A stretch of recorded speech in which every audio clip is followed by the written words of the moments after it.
আসসালামু আলাইকুম। আজকাল খবর থেকে আমি রজত পরিচালক রাজশাহী সরকারি মেডিকেল কলেজ হসপিটাল। আমি নিয়ে আসি। কালকে একটা অনাকাঙ্ক্ষিত ঘটনা ঘটেছিল দর্শক বিন্দু, যে বিষয়ে আজকে আপনাদেরকে বলবো। আসলে দেশের জন্য খুব একটা ভালো হবে না এই বিষয়টা।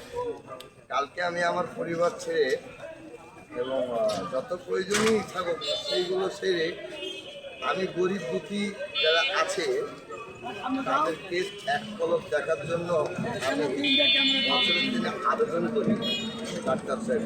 ডাক্তার সাহেব বললো যে হ্যাঁ আপনি দিতে পারবেন, অসুবিধা নাই, আপনি একটা আনসার নিয়ে যান, দুটো আনসার নিয়ে যান, যেতে পারবেন।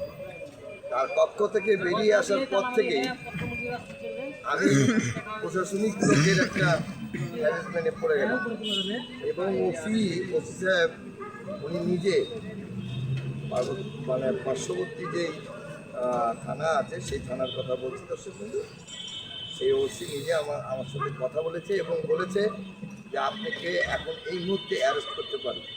আমি বললাম যে আপনার ক্ষমতা থাকলে আপনি করবেন, অসুবিধা নাই, কারণ জার্নালিস্টের এক পা হচ্ছে কবরে আর এক পা হচ্ছে জেলে, এইটাই নিয়ম। আমরা উপকারী গাছের ছাল থাকে না, এটা সবাই জানে। দর্শক বিন্দু, খুব দুঃখ পেয়েছি কালকে এই বিষয় নিয়ে যে আমার ঢোকার উদ্দেশ্য ছিল একটাই। আমার ঢোকার উদ্দেশ্য ছিল গরিব দুঃখী মানুষ কীভাবে আজকে বছরের দিন ট্রিটমেন্ট হচ্ছে এবং কেমনভাবে হচ্ছে এবং সঠিকভাবে হচ্ছে কি না। কারণ পরিচালক তো ঘরে বসে থাকবে, উনি তো আর ওটা ওয়ার্ড সার্চিং করতে পারবেন। যার কারণে গণমাধ্যমকে এক ধরনের আটক এবং ভয়ভীতি এবং হুমকি দেখায়। কী হুমকি দেখায়? যে আপনি কি ডাক্তারের কাছে অনুমোদন নিয়েছেন? আমি দিয়ে নিয়েছি। তো উনি আবার ফোন দিয়েছে আমাকে যে আপনাদেরকে যেন মুভমেন্ট না করতে দেওয়া হয়, এবং উনি যদি আপনার নামে মামলা করে অবশ্যই আমরা অ্যারেস্ট করবো। তা আমি বললাম যে এটা তো পুরাতন কথা, নতুন কথাই আসে, অ্যারেস্ট করবেন, অসুবিধা নাই। অসুবিধা কি? অসুবিধা নাই, উপরে তো একজন আছেই, পরিচালক তো আছেই, তিনি আপনার বিচার করবেন। আমি খুব দুঃখ পেয়েছি এই বিষয় নিয়ে, আজকে শেয়ার করলাম দর্শক। এইটাতে আমার মনটা একটু হালকা হলো। পরিপূর্ণ হালকা হবে যখনই আমি গরিব দুঃখীর পাশে সৎ, নিষ্ঠা এবং কোনো ধরনের কোনো কিছু আশাবিহীন আমি তাদের পক্ষে এবং তাদের সঙ্গে একসঙ্গে আমরা কাজ করতে চেয়েছিলাম, কিংবা তাদেরকে উপকার করতে চেয়েছিলাম। দুঃখের বিষয়, আমি প্রতিদিনই আসি, কম বেশি প্রতিদিনই আসি, অভিযোগের শেষ নাই, অভিযোগ আর অভিযোগের কারখানা হয়ে গেছে রাজশাহী হসপিটাল। বড়ই দুঃখজনক বিষয়। বাংলাদেশে এতগুলো সরকারি হসপিটাল আছে, হয়তো মাঝে মধ্যে আমরা দেখতে পাই হঠাৎ অনেক অনাকাঙ্ক্ষিত ঘটনা হতেই পারে, কিন্তু আমাদের রাজশাহী মেডিকেল কলেজের প্রতিদিন একটা না একটা রিপোর্ট থাকবে। হয়তো বা আমার চ্যানেল করলো না, আরেকজন করলো না, হলে আরেকজন করলো। কালকে গোপন ক্যামেরা নিয়ে যায়নি বলে তার সাথে আমি আর বার্গেনিং করলাম। যদি করতাম তাহলে হয়তো বা আজকে আমি আপনাদের সামনে থাকতাম না, হয়তো বা জেলে থাকতাম।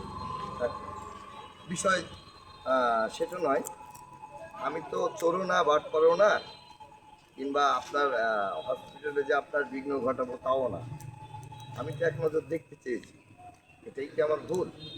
এবং তাদের গরিবদের পাশে সহযোগিতা কিংবা দাঁড়ানোর জন্য চাওয়া, এটাই আমার ভুলটা সঠিকভাবে আপনারা যদি আমাকে কমান্ডে বলবেন, আমি আশা রাখি আপনার কমান্ডে বলবেন যে আমার ভুলটা কোন জায়গায় ছিল। কালকে আমাকে পার্শ্ববর্তী থানা উনি ওসি সাহেব আমাকে বলছে যেভাবে, খুবই দুঃখজনক বিষয়। আজকেও আমার মন টানছে না যে এখানে আসবো কিংবা সবার মাঝে একটু কৌশল বিনিময় করবো, কে কেমন আছে না আছে। হ্যাঁ, যেইখানে গণমাধ্যম ঢুকতে পারবে না সেইখানে শুভঙ্করের ফাঁকি থাকতেই হবে, এটাই বাস্তবতা। আপনার দুর্বলতা যদি না থাকে তাহলে আমাকে কেন আপনি ঢুকতে দিবেন না? আপনার তো এটা বেসরকারি ক্লিনিক না, বেসরকারি হসপিটাল না। আমাদের অর্থায়ন দিয়ে আপনারা চলেন এবং আপনাদের পরিবার চলে। আমাকে হ্যারাসমেন্ট করা মানে দেশের ভালো কোনো কিছু আসবে না। অনেকে ছিল কালকে একটা অফিসার বলেছে যে উনি আমাদের পক্ষেও কাজ করে এবং সৎনিষ্ঠ একটা লোক, যাদের সাথে কাজ করছি বিগত 2 দিন আগেও আমি কাজ করেছি লক্ষ্মীপুর 4 রাস্তার মোড়ে। তো যাই হোক, বিষয়টা আসলে খুবই খারাপজনক এবং দুঃখজনক বিষয় যে কালকে আমি একটা অনাকাঙ্ক্ষিত ঘটনার মধ্যে পড়েছি। আমাদেরকে ভিতরে ঢুকতে দিবে না, কেন ঢুকতে দিবে না, কী কারণে ঢুকতে দিবে না? নিশ্চয়ই দুর্বলতা আছে। দুর্বলতা ছাড়া কেন আমাকে ঢুকতে দিবে না? আমার তো লাইসেন্স আছে এবং আমার পরিচয়পত্র আছে। আর আপনাদের কিছু কিছু কর্মকাণ্ড আমি দেখছি, পর্যবেক্ষণ করি। অহত যারা পারমানেন্ট টলিওয়ালা, তারা না থেকে কর্তৃপক্ষ সরকার ভায়োলেট করে কর্মকর্তা রাখবে এই জায়গার কর্মী কিংবা দেখা যাচ্ছে এখানকার স্টাফ, তারা কোনোদিন কোনো লোক নিয়োগ দিতেও পারবে না, ইচ্ছা মতো লোক থাকতেও পারবে না, নিতেও পারবে না। কিন্তু কাল পরশু দিনকে আমি নিজে হাতে ধরে বললাম যে এটা কে? তো প্রতিদিনই আসি আপনাদের কাছে, আমি প্রতিদিনই কম বেশি আসে, এখানকার আশেপাশে যারা আছে তাদেরকে জিজ্ঞাসা করবেন, বলবে আমি প্রতিদিনই আসি। এবং আমি যে খারাপ উদ্দেশ্য নিয়ে আসি তা না। যাই হোক, আসলে উপকারী গাছের ছাল থাকে না, এটাই বাস্তব। আগেকার লোক বলতো তো, আমরা হয়তো বুঝতাম না, যা বাস্তব চোখে আজকে খুবই মনটা আমার খারাপ, কারণ কালকে আমাকে আধা ঘন্টা থেকে 1 ঘন্টা অ্যারেস্ট করে রেখেছিল এবং আমি খুব লজ্জিত, খুবই লজ্জিত যে বাংলাদেশ কোন পর্যায়ে আছে। আজকে আবারও বলছি, আমি একাধিক সরকারি হসপিটাল আছে বাংলাদেশে, দুর্নীতির মধ্যে সবচেয়ে উচ্চ পদস্থ আছে রাজশাহী হসপিটাল, রাজশাহী রেল তো সরকার বিরক্তিবোধ হয়ে কিংবা দেখা যাচ্ছে যে দুর্নীতি মুক্ত করতে পারেনি বিধায় কিছু কিছু যানবাহন মালিকানা করে দিয়েছে, বেসরকারি করে দিয়েছে। কেন? এটা আপনাদের জন্য ভালো হবে কিংবা হচ্ছে কি? যদি ভালো হয় তাই করবে। আর ভিতরে যাওয়ার বিষয়টা আসলে ওসি সাহেব উনি যদি বুঝিয়ে বলতো যে আসলে এখানে আসলে ঢোকা নিষেধ, কর্তৃপক্ষ বলেছে, আপনি না ঢোকাটাই আপনার পক্ষে ভালো ছিল, এইরকম একটা কথা থাকবে। আর উনি বলছে আমাকে যে অ্যারেস্ট করবো, আমি করেন, অসুবিধা নেই। আপনি যার কথা বলছেন আমি তার কাছে তো পারমিশন নিয়ে এসেছি, সে যদি গোপনে আমাকে এই ধরনের হয়রানি করায় তাহলে এই সমস্ত ডাক্তার কি ট্রিটমেন্ট দিতে পারে আপনারাই বলুন। দর্শকবৃন্দ, আমার ইচ্ছা হয় না আর হসপিটালে প্রতিবেদন করতে। নিজের টাকা অর্থায়ন খরচ করে আমি যদি হ্যারাসমেন্টই হয় তাহলে এই বাংলাদেশ চলবে না। যেই সরকার এই সরকারি হসপিটাল কিংবা সরকারি যেগুলো জায়গা আছে দুর্নীতি মুক্ত যতদিন না হবে ততদিন তেলের সংকট কেন, মানুষেরও সংকট হতে পারে। দর্শকবৃন্দ, এটা আমার লজিক্যালিভাবে বললাম। যাই হোক, আর এই প্রতিবেদনটা বাড়াবো না, আর এখানে থাকার আমার ইচ্ছা নেই। আপনারা দেখতে পাচ্ছেন দর্শকবৃন্দ,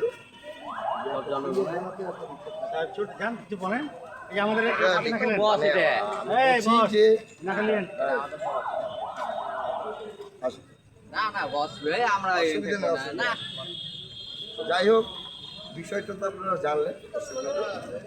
কালকে আমাকে যেভাবে অপমানিত করেছে রাজপাড়া থানার ওসি, আমি ডাইরেক্টলি নাম ওসি সাহেবের যেই অ্যাটাচুড আমার মনে হয় না যে তারেক জিয়ারও সেই একটা। তারেক জিয়া খুব বলেছে যে গণমাধ্যম যতক্ষণ ফ্রিভাবে কাজ করতে পারবে না ততক্ষণ দেশের কোনো উন্নতি হবে না। যেটা আপনিও জানেন, আমিও জানি, আরও লোক জানে। টলি থেকে শুরু করে, নার্স থেকে শুরু করে, ডাক্তার থেকে শুরু করে, ওষুধ থেকে শুরু করে প্রত্যেকটি খাতে, প্রত্যেকটি বিষয়ে অনৈতিক কাজ কারবার চলে এই সরকারি হসপিটাল, যেটা কিছু কিছু গণমাধ্যম ভয় করে আসছে প্রতিবেদন করতে। দুঃখজনক বিষয়। আর আমরা যেহেতু পারমেন্ট নাই, ওনারা যদি খালি সাইনবোর্ড দিয়ে দিত কিংবা একটা লিখাই দিয়ে দিত, এত কিছু লেখা আছে, একটা কথা লিখতে কি বাঁধবে তাদের? বাঁধবে না। জার্নালিস্ট কিংবা সাংবাদিক হসপিটালে প্রবেশ করতে পারবে না, এই কথাটুকু যদি লিখে দিত আমরা আর্গুমেন্ট করতাম না দর্শকদের। আমি খুব কষ্ট পেয়েছি মনের দিক দিয়ে। হয়তো বা আগামীতে আমি আর আসবো না এখানে প্রতিবেদন করতে, মানে এখানকার প্রতিবেদন করতে যে যদি আমি হেও প্রতিপন্ন হই, আমার তো সম্মান আছে, একটা ডোমেরও সম্মান আছে। আর এখানে তো আমার প্রশ্ন আসে, আমি তো ডাস্টবিন থেকে আসিনি, আমি জার্নালিস্ট বিভাগের ছাত্র ছিলাম ইউনিভার্সিটি। আমি জানি, না জেনে তো কথা বলবো না। যাই হোক, এই বিষয়ে আমি আর বলবো না। কারণ যারা গরিব দুঃখীরা আছে তারা হয়তো ভয়ে কিছু বলছে না, কেন? তাদের রুগী অ্যাডমিট আছে। যদি তারা সাক্ষাৎকার দেয় কিংবা যদি বলে তাদের দুর্নীতির কথা, তাহলে এই বিষয়ে একটা হট্টগোল সৃষ্টি হতে পারে, যার কারণে হয়তো বা আমি কিছু কিছু জিনিস গোপন রাখি। কিন্তু আমার জামা কাপড় যদি খোলার চেষ্টা করেন, আমার তো আর হাত আর পা ব্যাংকে জমা নাই, আমি আপনাদেরকে খুলে দিই, এতটুকু বলে দিন। যাই হোক দর্শক বিন্দু, আজকে এই বিষয়ে আর কোনো আর্গুমেন্ট নাই এবং কোনো কথা নেই। এই প্রতিবেদনটা আমি এখানেই শেষ করলাম। আজকে খবর থেকে আমি বাড়ির পরিচালক বলছিলাম, রাজশাহী এমার্জেন্সি হসপিটাল থেকে। ধন্যবাদ আমার এই ভিডিওর সঙ্গে থাকার জন্য।